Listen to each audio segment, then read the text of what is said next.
Kerala school കലോത്സവത്തിന് സംസ്ഥാനത്തിന്റെ അത്രയും തന്നെ പഴക്കമുണ്ട്. 63-ാം വർഷത്തിലേക്ക് കലോത്സവം എത്തി നിൽക്കുമ്പോൾ ഇത്രയും നാൾ സഞ്ചരിച്ചതിന്റെ കഥ പറയാനുണ്ട് ഓരോ സ്കൂളുകൾക്കും.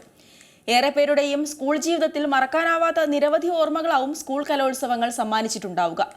ഒപ്പം സ്കൂൾ കലോത്സവങ്ങൾ കലാകേരളത്തിന് നിരവധി പ്രതിഭകളെയാണ് സമ്മാനിച്ചിട്ടുള്ളത്. മൺമറഞ്ഞു പോകുമായിരുന്ന അനേകം കലാരൂപങ്ങൾ ഇന്നും നിലനിൽക്കുന്നതിൽ കലോത്സവങ്ങൾക്ക് വലിയ പങ്കുണ്ട്. ഇത്തവണ തലസ്ഥാനമായ തിരുവനന്തപുരം വിദ്യാർത്ഥികളെ വരവേൽക്കാനായി അണിഞ്ഞൊരുങ്ങുകയാണ്. അങ്ങനെ അരങ്ങുണരാൻ ഇനി മണിക്കൂറുകൾ മാത്രം ബാക്കി നിൽക്കെ സ്കൂൾ കലോത്സവം എങ്ങനെ പിറവികൊണ്ടു എന്നത് പലരുടെയും സംശയമാണ്. ഇതിന്റെ തുടക്കം എവിടെ നിന്നാണെന്ന് നമുക്കിത് നോക്കി വരാം. 1956 നവംബർ 1 രൂപീകരിച്ച കേരള സംസ്ഥാനത്ത് 1957 ജനുവരി 26 ആദ്യ കലോത്സവം നടക്കുന്നത്.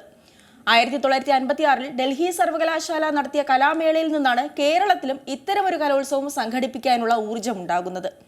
ഡൽഹി സർവകലാശാലയുടെ കലാമേളയ്ക്ക് സാക്ഷ്യം വഹിച്ച കേരളത്തിലെ അന്നത്തെ വിദ്യാഭ്യാസ ഡെപ്യൂട്ടി ഡയറക്ടറായ രാമവർമ്മ അപ്പൻ തമ്പുരാനാണ് സംസ്ഥാനത്ത് ഇത്തരമൊരു പരിപാടി സംഘടിപ്പിക്കുന്നതിനെക്കുറിച്ചുള്ള ആശയം മുന്നോട്ട് വയ്ക്കുന്നത്. പിന്നാലെ അന്നത്തെ വിദ്യാഭ്യാസ മന്ത്രിയായിരുന്ന ജോസഫ് മുണ്ടശ്ശേരി ഇതിന് മുൻകൈയെടുത്തു. തുടർന്ന് അന്നത്തെ വിദ്യാഭ്യാസ director doctor CS Venkateswaran, Ramavarma അപ്പൻ തമ്പുരാൻ, പ്രഥമാധ്യാപകനായ ഗണേശ് അയ്യർ എന്നിവർ ചേർന്ന് ആദ്യ കലോത്സവത്തിന്റെ സംഘാടക സമിതി രൂപീകരിച്ചു. രാമവർമ്മയ്ക്കായിരുന്നു അന്ന് നടന്ന മേളയുടെ നടത്തിപ്പ് ചുമതല നൽകിയത്. അങ്ങനെ കലോത്സവം തിരുവനന്തപുരത്തെ മോഡൽ സ്കൂളിൽ വെച്ച് നടത്താനും തീരുമാനമായി.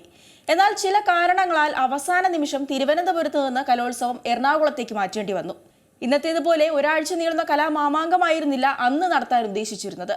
ഒരു ദിവസത്തെ പരിപാടി നടത്താനാണ് തീരുമാനമായത്. അങ്ങനെ കേരള സ്കൂൾ യുവജനോത്സവം എന്ന പേരിൽ ഒരു ദിവസത്തെ കലോത്സവം നടന്നു.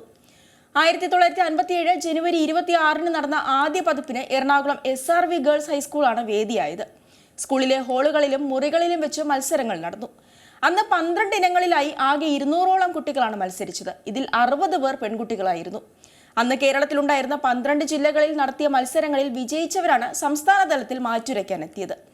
പ്രസംഗം, ചിത്രകല, കരകൗശല പ്രദർശനം, പദ്യപാരായണം, വായ്പാട്ട്, ഉപകരണ സംഗീതം, ഏകാംഗ നൃത്തം, സംഘഗാനം, കലാപ്രദർശനം, നാടകം, സംഘനൃത്തം, ടാബ്ലോ ഷാഡോ പ്ലേ എന്നിവയാണ് അന്ന് നടന്ന മത്സരത്തിലെ ഇനങ്ങൾ.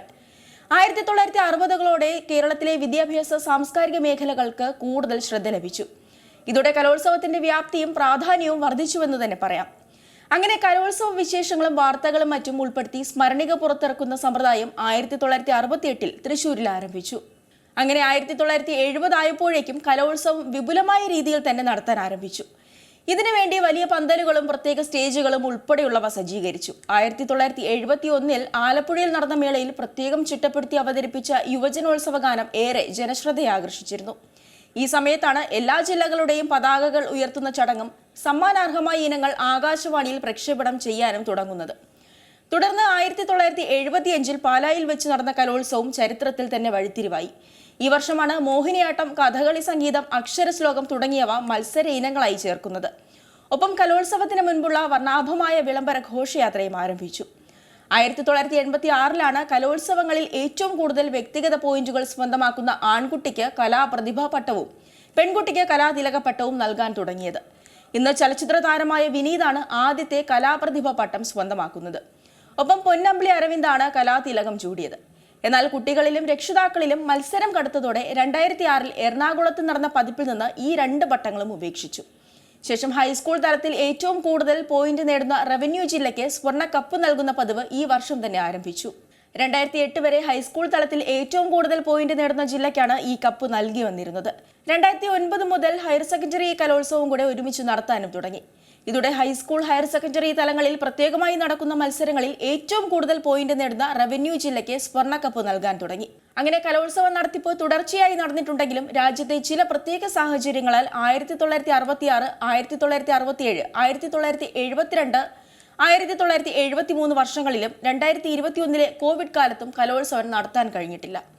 എന്തായാലും സംസ്ഥാന സ്കൂൾ കലോത്സവം 63ാമത് പതിപ്പിലേക്ക് എത്തി നിൽക്കുമ്പോൾ ആകെ 249 മത്സര ഇനങ്ങളാണുള്ളത്. ഹൈസ്കൂൾ വിഭാഗത്തിൽ 101ഉം ഹയർ സെക്കൻഡറി വിഭാഗത്തിൽ 110 മത്സരങ്ങൾ നടക്കും. സംസ്കൃതോത്സവത്തിലും അറബിക് കലോത്സവത്തിലും 19 ഇനങ്ങൾ വീതമുണ്ട്. ഈ വർഷത്തെ കലോത്സവത്തിന്റെ മറ്റൊരു പ്രത്യേകത എന്ന് പറയുന്നത് ഗോത്രകലകൾ കൂടി ഉൾപ്പെടുത്തിയ ആദ്യത്തെ കലോത്സവം എന്നുള്ളതാണ്. മംഗലം കളി, ഇരുള നൃത്തം, പണിയ നൃത്തം, മലപുലയാട്ടം, പളിയ നൃത്തം എന്നിവയാണ് പുതുതായി ഉൾപ്പെടുത്തിയിരിക്കുന്ന മത്സര വിഭാഗങ്ങൾ. പുതിയ വാർത്തകളും വിശേഷങ്ങളും ഇനി വിരൽ തുമ്പിൽ. എല്ലാ ഡിജിറ്റൽ പ്ലാറ്റ്ഫോമുകളിലും ഇപ്പോൾ സീ മലയാളം ന്യൂസ് ലഭ്യം.